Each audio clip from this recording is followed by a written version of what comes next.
tiga, satu ke lima, action.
Shalom anak-anak muda, kembali lagi dengan saya Melviana di Ibadah Youth Messenger Online Service.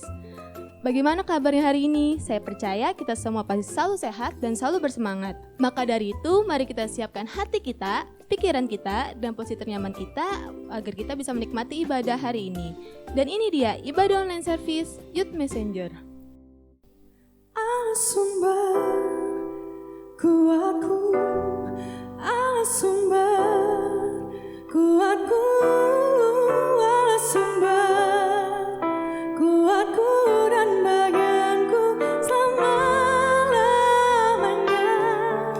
Allah sumber kuatku, Allah sumber kuatku, Allah sumber kuatku dan bagianku selama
kuatku, Allah sumber, kuatku dan bagianku selama-lamanya.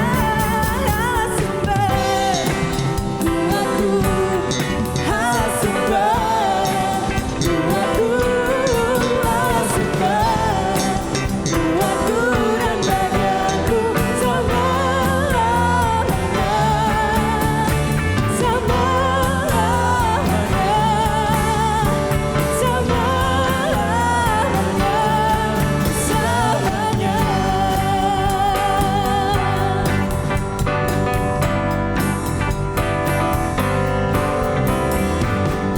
Hallelujah, praise you Lord Jesus.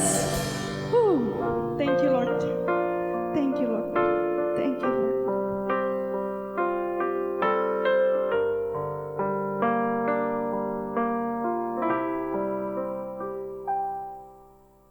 Betapa dahsyat Engkau Tuhan, Pencipta segala yang ada, dulu sekarang sampai selamanya. Hanya Engkau Tuhan, tak terselami pikiranmu, tak terukur panjang setiamu, dulu sekarang sampai selamanya. Hanya Engkau Tuhan.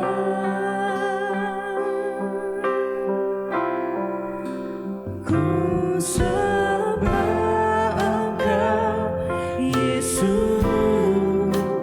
hanya Engkau Allah di hidupku. Tiada yang lain, hanya Kau, hanya Engkau Tuhan selamanya. Kau tetap Allah walau dunia semua bergoncang,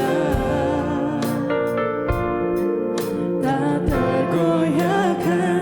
Kau tetap Allah.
tak tergoyahkan, kau tetap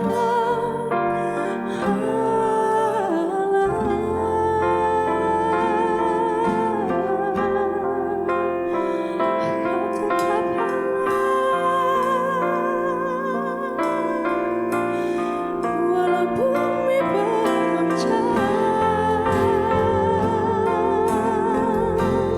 Engkau tak pernah berubah. Dahulu, sekarang, selamanya, Kau tetap Allah yang setia. Terima kasih Tuhan, puji dan syukur hanya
kami tetap mau bermesra bagimu.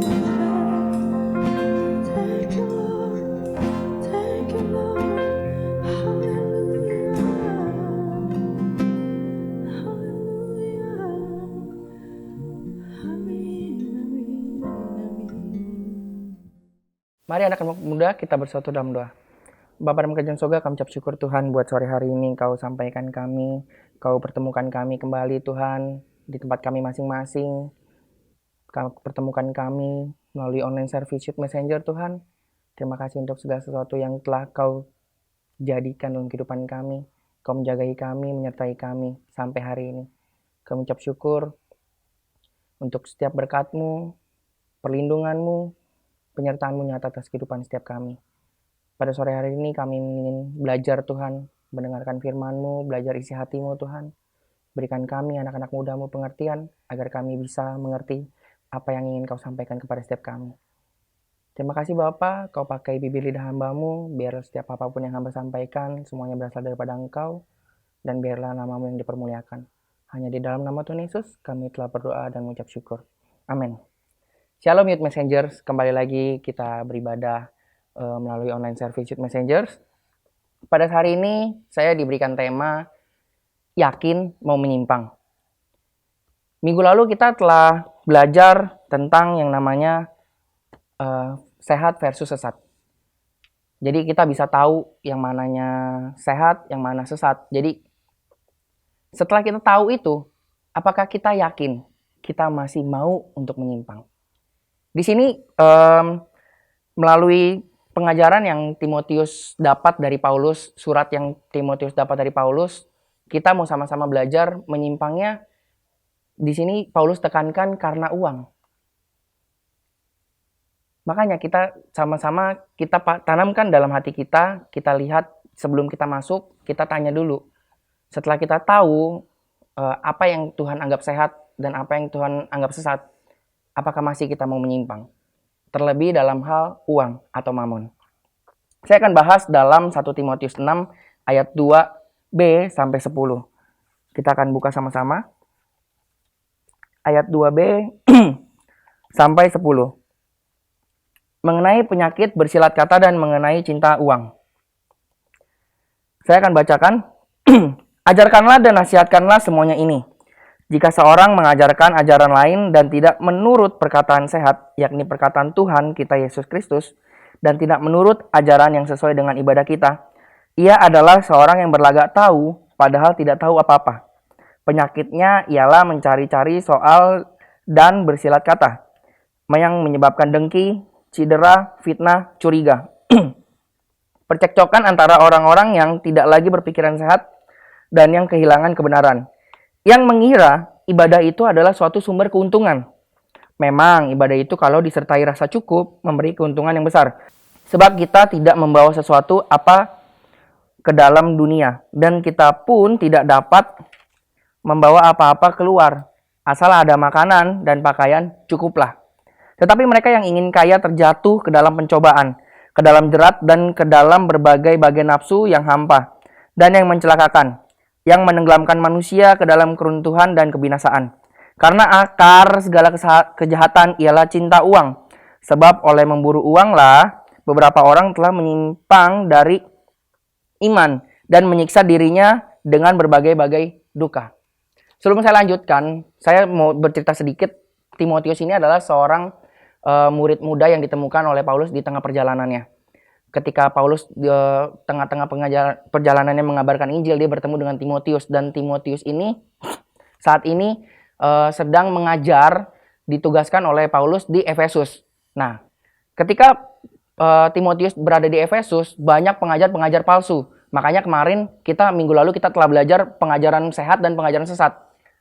Paulus mau mengingatkan kepada kita supaya kita bisa membedakan mana yang sehat dan mana yang sesat. Nah, pada saat ini saya mau mengajarkan kembali, kita sama-sama belajar. Paulus mau mengingatkan lagi kepada kita bahwa hati-hati kepada pengajar-pengajar sesat yang jago bersilat lidah dan mengajarkan kita untuk cinta akan uang. Karena pemikiran mereka ketika mereka ibadah, mereka berpikir mereka akan mendapatkan suatu keuntungan materi. Seperti itu. Dari sini kita akan belajar, ini surat ditujukan kepada Timotius karena Timotius adalah seorang yang muda. Dan juga ini surat ditunjukkan kepada kita semua karena kita semua masih muda. Kenapa? Karena pada 1 Timotius 4 ayat 12. 1 Timotius 4 ayat 12, Paulus bilang gini, jangan seorang pun menganggap engkau rendah karena engkau muda. Jadilah teladan bagi orang-orang percaya dalam perkataanmu, dalam tingkah lakumu, dan dalam kasihmu, dalam kesetiaanmu, dan dalam kesucianmu. Di sini jelas tertulis ketika Paulus memberitahukan atau menyuruh Timotius untuk mengajar di Efesus, waktu itu dia masih dalam usia yang muda dan banyak di Efesus itu penatua-penatua yang usianya lebih di atasnya. Sama halnya ketika kita saat ini, ketika kita mungkin kita ingin menjadi dampak dimanapun kita berada, ingin menjadi dampak, mungkin banyak yang menganggap kita muda. Ah, ngapain sih lu, gue dengerin omongan lu, karena lu masih kecil, ngapain lu bilangin kita. Jangan salah, pada minggu kedua kemarin kita telah belajar. Jangan sampai kita nggak mengindahkan kata-kata orang lain. Tuhan bisa pakai siapapun. Saudari Lucy telah berbicara seperti itu. Tuhan bisa pakai siapapun untuk mengingatkan kita. Supaya kita bisa sadar. Entah itu anak kecil, entah itu orang dewasa, kita nggak tahu. Atau entah itu sebaya kita. Jadi jangan sampai seorang pun menganggap kita rendah karena kita muda. Oke? Kita akan masuk kembali ke topik. Kenapa di sini Paulus bilang jangan sampai kita menyimpang. Yakin mau kita menyimpang. Jangan sampai kita menyimpang karena pengajaran-pengajaran sesat. Pengajaran-pengajaran karena uang. Karena pada saat itu, di situ banyak orang-orang pengajar yang mengajarkan bahwa ketika kita beribadah, ketika kita membawa persembahan kita, sikap hati kita tuh, sikap hati si pengajar itu tuh salah. Ketika mereka memberitahukan ketika kita beribadah, kita bisa mendapatkan suatu keuntungan yang itu keuntungan materi. Contoh simpel seperti ini. Ketika kita memberikan persembahan contoh 100.000, kita berdoa dalam hati. Tuhan, saya berdoa supaya Tuhan gantikan persembahan saya ini 10, 20, bahkan 100 kali lipat supaya saya bisa mendapat berkat kembali. Itu salah. Motivasi hati kita ketika kita memberikan persembahan, yang kita harus pahami adalah ketika kita memberi, karena kita telah terlebih dahulu diberi oleh Tuhan. Kita telah terlebih dahulu diberkati dengan kesehatan jasmani, kesehatan rohani, bahkan itu kesehatan materi. Tuhan telah memberikan semuanya terlebih dahulu kepada kita. Apa yang harus kita harapkan? Gak ada. Kita gak boleh mengharapkan apa-apa. Yang harus kita harapkan adalah supaya Tuhan menerima persembahan kita yang tulus. Ketulusan hati kita dalam memberi, itu yang mau Tuhan lihat dalam hati kita. Memang di sini 1 Timotius 6 ayat 6 1 Timotius 6 ayat 6 bilang gini, memang ibadah itu kalau disertai rasa cukup memberi keuntungan yang besar. Keuntungan dalam hal ini bukan keuntungan materi, tapi kepuasan secara rohani. Rohani kita dipenuhi, rohani kita ketika kita datang beribadah, kita mendengarkan firman, kita mendapat pembaruan rohani dan kita bisa mengerti firman apa yang Tuhan ingin sampaikan di dalam setiap kehidupan kita. Karena setiap orang ketika dia mendengar, yang akan mereka tangkap itu berbeda. That's why kenapa kita butuh yang namanya komsel. Di dalam komsel itu kita akan saling bertukar pendapat. Gue kemarin dapatnya seperti ini, gue dapatnya seperti ini, dapat seperti ini. Apa yang kalian dapat? Kita sama-sama, oh ternyata tujuannya seperti ini. Walaupun berbeda pandangan, yang penting tujuannya satu. Bahwa Tuhan mengasihi kita dan Tuhan sudah kasih semua apa yang harus kita lakukan melalui firman-Nya. Seperti itu. Lanjut ke tahap berikutnya. Ketika kita mau memberikan sesuatu yang kita miliki, contoh dalam materi, kita harus memberikan yang terbaik bagi Tuhan. Saya punya suatu cerita ketika Tuhan berbicara, Tuhan mengajar, dia membawa perumpamaan seorang janda miskin yang memberikan 2 peser. Terdapat di Markus 12 ayat 41 sampai 44. Kita buka sama-sama. Markus 12 ayat 41 sampai 44. Persembahan seorang janda miskin. Saya bacakan buat kalian. Pada suatu kali Yesus duduk menghadapi peti persembahan dan memperhatikan bagaimana orang banyak memasukkan uang ke dalam peti itu. Banyak orang kaya memberi jumlah yang besar. Lalu datanglah seorang janda yang miskin dan ia memasukkan 2 peser, yaitu 1 duit. Maka dipanggilnya murid-muridnya dan berkata kepada mereka, "Aku berkata kepadamu, sesungguhnya janda miskin ini memberi lebih banyak daripada semua orang yang memasukkan uang ke dalam peti persembahan. Sebab mereka semua memberi dari kelimpahannya, tetapi janda ini memberi dari kekurangannya. Semua yang ada padanya yaitu seluruh nafkahnya." Di sini saya mau mengajarkan kita sama-sama belajar ya, bukan saya mau mengajarkan, tapi kita sama-sama belajar bahwa yang saya tangkap dari sini adalah Tuhan bukan bicara soal nominal. Bukan bicara, oke, kita mau seperti janda miskin ini, kita memberikan semua harta yang kita punya. Contoh ketika kita datang ke gereja, kita bawa mobil kita bawa motor kita bawa handphone iPhone 12 kita bawa semua yang bisa kita kasih, kita bawa sertifikat rumah. No. Yang ingin Tuhan maksudkan adalah ketika kita memberi, kita memiliki sikap hati yang benar. Contoh simpel lagi lainnya ya. Di dalam dompet kita memiliki mungkin 4 pecahan. 10.000, 20.000, 50.000, atau 100.000. Ketika kita mau memberikan 100.000, tapi sikap hati kita nggak tenang. Karena kita mungkin masih banyak cicilan lain, masih banyak yang harus kita pakai uang itu untuk pergunakan untuk hal yang lain yang mungkin untuk kebutuhan kita ya, bukan keinginan. Kebutuhan tapi bukan keinginan. Ya, kita harus tekankan, kita harus garis bawahi kebutuhan. Karena Tuhan bilang kita harus cukupkan dulu terlebih dahulu kebutuhan kita. Oke? Jadi ketika kita memaksakan untuk memberikan 100 ribu, tetapi hati kita nggak damai. Ini yang Tuhan nggak mau. Tuhan mau ketika kita memberikan, entah itu 10 ribu sekalipun, ketika hati kita damai, itu yang Tuhan inginkan dalam kehidupan kita. Ketika kita datang beribadah, bukan mencari keuntungan materi, tapi kita mau belajar memberi, dan kita mau mendapatkan sesuatu yang bisa menyenangkan rohani kita. Memberikan kepuasan rohani kita. Karena nggak cuma jasmani saja yang perlu makan, rohani pun perlu makan. Makanya kita diajarkan untuk setiap dari kita, untuk baca firman setiap hari di rumah. Jangan cuma datang ke gereja aja kita baru baca firman. No. Di sini kita diajarkan untuk yang namanya belajar lebih dalam lagi. Kalau kita di rumah, mungkin yang belum mengerti tentang menggali Alkitab, baca dulu aja. Siapa tahu nanti setiap kali ada masalah, Tuhan akan ingatkan. Tuhan akan keluarkan perbendaharaan kita dari Alkitab yang telah kita baca. Seperti itu.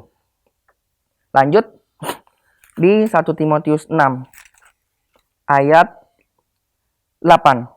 Firman Tuhan bilang seperti ini. Asal ada makanan dan pakaian, cukuplah. Saya mau beritahu kepada kita semua anak-anak muda. Terlebih orang-orang muda yang sudah bekerja. Firman Tuhan di sini bilang, tetapi mereka yang ingin kaya terjatuh ke dalam pencobaan, ke dalam jerat dan ke dalam berbagai-bagai nafsu yang hampa dan yang mencelakakan, yang menenggelamkan manusia ke dalam keruntuhan dan kebinasaan. Karena akar segala kejahatan ialah cinta uang. Sebab oleh memburu uanglah beberapa orang telah menyimpang dari iman dan menyiksa dirinya dengan berbagai-bagai duka. Buat kita anak-anak muda, boleh kita cari duit sebanyak-banyaknya. Boleh. Tapi satu hal yang kita nggak boleh lupakan. Satu hal yang kita nggak boleh hilangkan dalam pikiran kita. Jangan sampai ketika kita bekerja, kita cinta akan uang. Itu yang sama sekali Tuhan gak mau. Tuhan bukan melarang kita untuk menjadi kaya. No, Tuhan bukan melarang kita untuk kita mendapatkan uang. No, uang itu dipakai untuk mencukupkan segala sesuatu yang kita butuhkan. Bukan dipakai untuk menjadi tuan kita. Firman Tuhan bilang seperti ini. Kerja keras, berkat Tuhanlah yang menjadikan kaya. Kerja keras tidak akan menambahinya. Itu jelas tercatat. Saya lupa di mana, tapi saya ingat itu. Berkat Tuhanlah yang menjadikan kaya. Saya mau mengingatkan buat kita semua anak-anak muda yang mendengarkan sharing ini, khususnya bagi kita para pelayan Tuhan. Jangan sekali-sekali kita menukarkan pelayanan kita dengan pekerjaan kita. Maksudnya apa tuh? Contoh, banyak pelayan Tuhan yang mungkin masa pandemi ini bekerja keras untuk mencari uang karena nggak gampang mencari uang dalam masa pandemi seperti ini. Tapi yang mau saya beritahukan kepada kita semua diberikan Tuhan hikmat. Hikmat untuk berpikir, untuk supaya apa yang kita akan lakukan sepanjang hari ini, bagaimana kita menggunakan waktu kita sepanjang hari ini. Jadi ketika kita sebagai pelayan Tuhan, ketika kita yang udah terjun ke dalam pelayanan Tuhan, diberikan tugas, jangan sampai kita meninggalkan tugas kita demi pekerjaan kita. Saya tekankan kembali, jangan sampai kita meninggalkan pelayanan kita demi pekerjaan kita. Kita harus yang namanya berintegritas, bertanggung jawab. Kita memberikan yang terbaik bagi Tuhan, karena Tuhan telah memberikan yang terbaik bagi kita. Ingat, berkat Tuhan yang menjadikan kaya, bukan kerja keras kita. Ketika kita melakukan pekerjaan kita, firman Tuhan, ketika ada pakaian dan makanan, cukuplah. Berkat Tuhan yang berkelimpahan itu bonus. Firman Tuhan bilang, carilah dahulu kerajaan Allah dan kebenarannya, maka semuanya akan ditambahkan kepada kita. Saya mau tekankan kembali, jangan sampai kita menyimpang. Jangan sampai kita menyimpang dari pelayanan kita. Karena hal mamon. Karena uang. Karena pekerjaan kita. Ini yang Tuhan gak ingini. Tuhan berikan kita hikmat untuk kita mengatur 24 jam sehari. Tidak bisakah kita menyiapkan pelayanan kita minimal sehari sejam, 1 jam sehari minimal. Mempersiapkan diri kita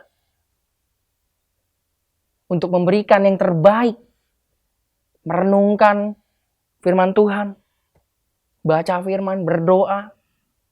24 jam sudah dikasih sama Tuhan. Tuhan cuma minta minimal 1 jam. Ngapain aja kita selama 24 jam? Terlalu kerja keras gak baik juga untuk tubuh. Tubuh kita perlu yang namanya istirahat.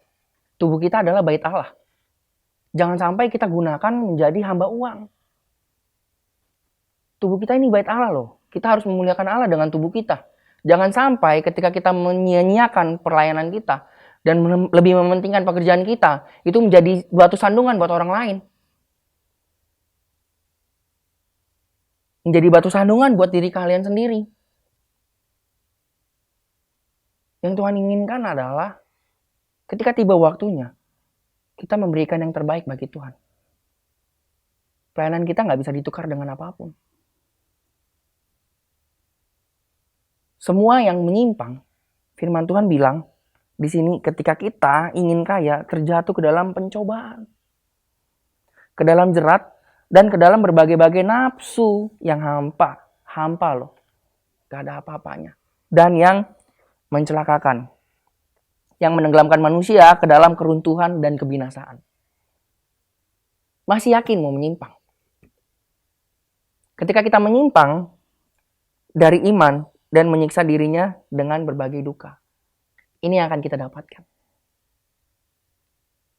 Kita tanya dalam diri kita, kita koreksi, apakah kita masih mau menyimpang terlebih karena uang? Saya akan tutup sharing hari ini dengan tips. Mungkin orang bilang susah, gue butuh hidup, gue butuh yang namanya duit. Memang segala sesuatu butuh uang, tapi uang bukan segalanya. Ketika kita menaruh harapan kita, menaruh segala sesuatu yang kita miliki dan kita harapkan di atas dasar iman kita percaya kepada Kristus, uang bukan menjadi segala-galanya, tapi Kristuslah yang akan menjadi segala-galanya. 3 tips yang akan saya berikan sebelum saya menutup sharing saya hari ini.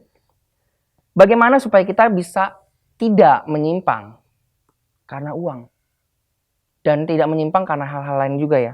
Yang pertama, kita harus memiliki iman yang tulus ikhlas atau cinta akan Tuhan yang dimiliki oleh Timotius yang Paulus sudah bilang di 2 Timotius 1 ayat 5. Sebab aku teringat akan imanmu yang tulus ikhlas, yaitu iman yang pertama-tama hidup di dalam nenekmu Lois dan dalam ibumu Eunike, dan yang aku yakin hidup juga di dalam dirimu. Dalam bahasa King James Version-nya, when I call to remembrance the unfeigned faith, iman yang benar. Paulus bilang, ketika saya mengingat engkau, aku teringat akan imanmu yang tulus, iman yang benar, iman yang didasarkan oleh firman Tuhan. Karena ketika kita memiliki iman yang benar, cinta akan Tuhan akan mengalahkan segala cinta akan uang. Dengarkan sekali lagi, ketika kita memiliki iman yang benar, iman yang tulus, cinta akan Tuhan akan mengalahkan segala cinta akan uang.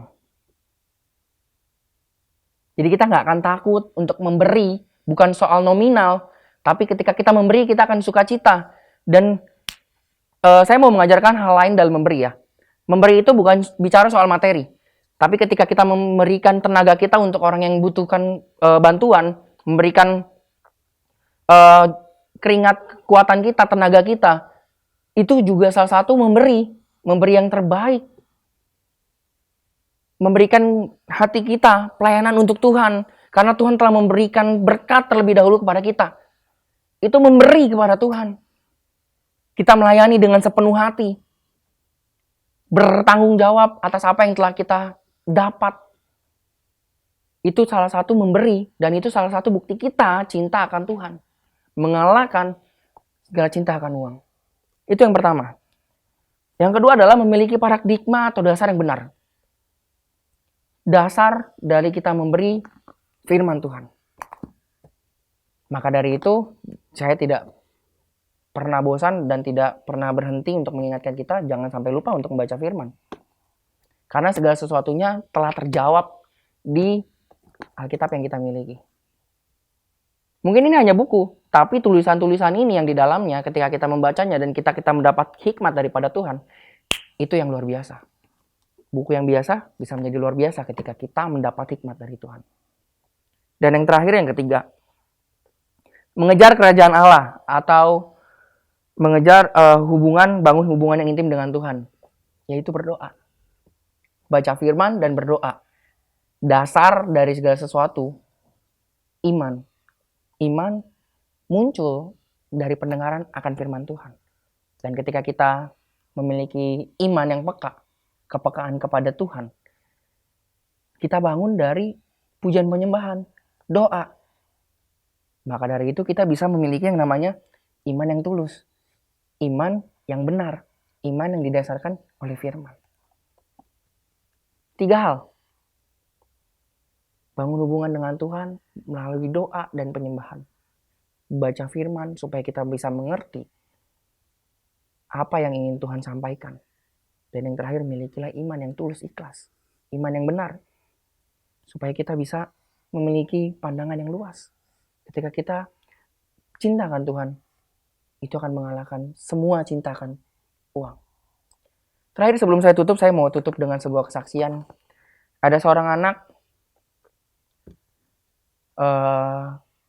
dia lahir di keluarga yang broken.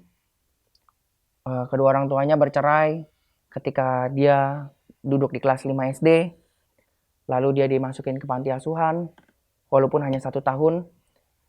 Lalu ketika 1 tahun kemudian, orang tuanya merasa kasihan karena anak itu dari subur, maksudnya gendut ya. Tiba-tiba ketika dia masuk panti asuhan kurus. Jadi benar-benar seperti tidak terurus. Akhirnya orang tuanya keluarkan dia dan akhirnya dia tinggal sama papanya. Sama papanya waktu itu tinggal sama mama tirinya juga, sama ibu tirinya. Sampai akhirnya ibu tirinya, waktu itu papanya tidak bisa bekerja lagi untuk mencari nafkah. Akhirnya papanya dan anak ini pergi numpang di tempat temannya. Lalu suatu ketika anak ini mau pergi ke gereja. Dan anak ini hanya memiliki 1 lembar uang, yaitu Rp5.000. Sorry, bukan 5.000, Rp10.000. Rp10.000. Dan dia mau memberikan yang terbaik. Ketika dia memiliki hati yang benar, iman yang benar.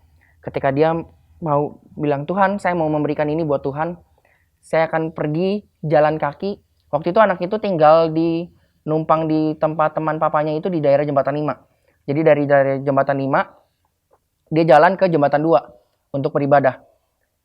Dan mengantungi uang 10.000. Supaya nggak mengurangi uangnya itu untuk dia berikan ke persembahannya. Dia supaya nggak mengurangi ongkos, dia pilih untuk berjalan kaki.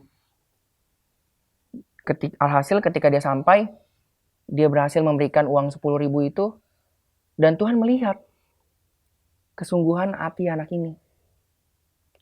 Tuhan berkati, Tuhan sertai perjalanan anak muda ini. Dari waktu dia memberikan itu, penyertaan Tuhan nyata. Akhirnya dia bisa bekerja di suatu perusahaan besar. Walaupun nggak selalu mulus ya. Karena ketika kita mengikut Tuhan, Tuhan nggak selalu menjanjikan berkat, enggak. Tapi ketika firman Tuhan bilang ketika kita mengikuti Tuhan, itu pasti ada yang namanya naik, turun, terus ujung-ujungnya pasti akan menuju kekekalan, yaitu kita bersama-sama dengan Kristus di kerajaan sorga.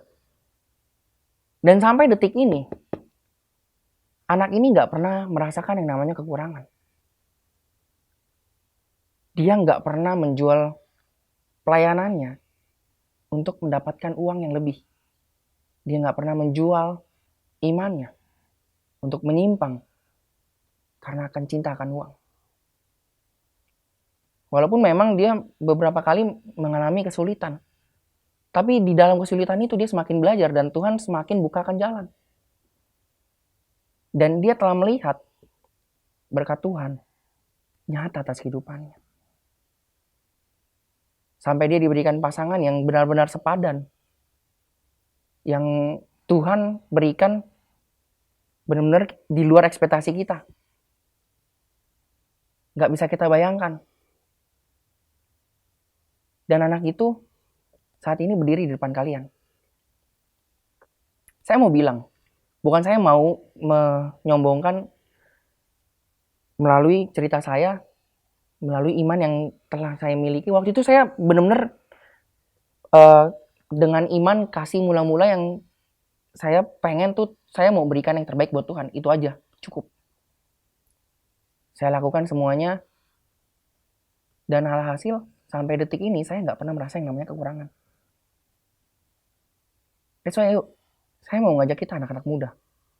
Jangan sampai kita menjual iman kita, menjual pelayanan kita untuk menyimpang karena hal-hal duniawi, terlebih karena cinta akan uang. Saya yakin ketika kita mau memiliki iman yang benar, iman yang didasarkan atas firman Tuhan, penyertaan Tuhan akan nyata dalam kehidupan kita. Jangan sampai kita terbawa oleh nafsu muda kita. Timotius juga sudah ingatkan kepada Paulus sudah ingatkan kepada Timotius. Jangan sampai kau terbawa nafsu orang muda. Jangan sampai. Yang mau kita tekankan adalah kasih Tuhan dalam kehidupan kita sudah cukup. Maka dari itu, yuk berikan hati kita. Berikan apa yang kita miliki. Jangan sampai kita menyimpang karena uang. Mari kita bersatu dalam doa. Bapa dalam kerajaan surga, kami ucap syukur Tuhan. Buat sore hari ini, kami mendapat pelajaran. Kami sama-sama belajar. Untuk supaya kami bisa cintakan Tuhan. Melebihi cintakan uang. Supaya kami bisa membangun hubungan yang erat dengan Engkau. Baca firman setiap hari. Berdoa. Dan memiliki iman yang benar. Iman yang didasarkan oleh firman Tuhan. Roh Kudus, hamba-Mu telah selesai berbicara. Kau yang bekerja, Kau yang pimpin setiap anak-anak muda-Mu dimanapun mereka berada. Agar mereka bisa tetap berjalan di jalur yang Kau ingin. Hamba-Mu serahkan semuanya ke dalam tangan Tuhan. Kehidupan anak-anak muda-Mu Tuhan, Kau yang tuntun. Kau yang berkati setiap mereka. Lindungi, jauhkan dari setiap mara bahaya. Jauhkan dari setiap virus. Kesehatan yang dari surga turun atas setiap kita. Hanya di dalam nama Yesus Kau berkati. Hanya di dalam nama Yesus Kau sertai. Hanya di dalam nama Yesus kami telah berdoa dan mengucap syukur. Sama-sama kita katakan amin. Bagaimana dengan kebenaran firman hari ini? Saya percaya kita semua pasti selalu diberkati kan? Nah, untuk itu mari kita share kebenaran firman Tuhan hari ini kepada teman-teman kita agar teman-teman kita juga bisa merasakan kebaikan Tuhan dalam kehidupan mereka. Pengumuman tambahan untuk kalian yang ingin memberikan persembahan, kalian bisa lakukan melalui rekening ini atau scan barcode ini.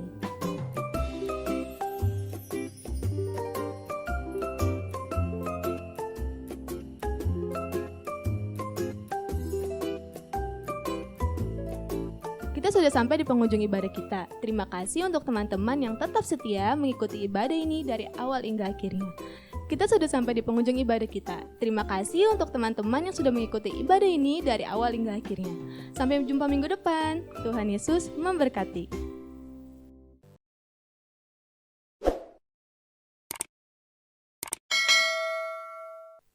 Mari kita sama-sama angkat tangan kita terima berkat daripada Tuhan. Tuhan memberkati engkau dan melindungi engkau. Tuhan menyinari engkau dengan wajah-Nya dan memberi engkau kasih karunia. Tuhan menghadapkan wajahnya kepadamu dan memberi engkau damai sejahtera, kasih karunia, rahmat dan damai sejahtera dari Allah Bapa dan dari Yesus Kristus Anak Bapa akan menyertai kita dalam kebenaran dan kasih. Di dalam nama Yesus, haleluya, amin.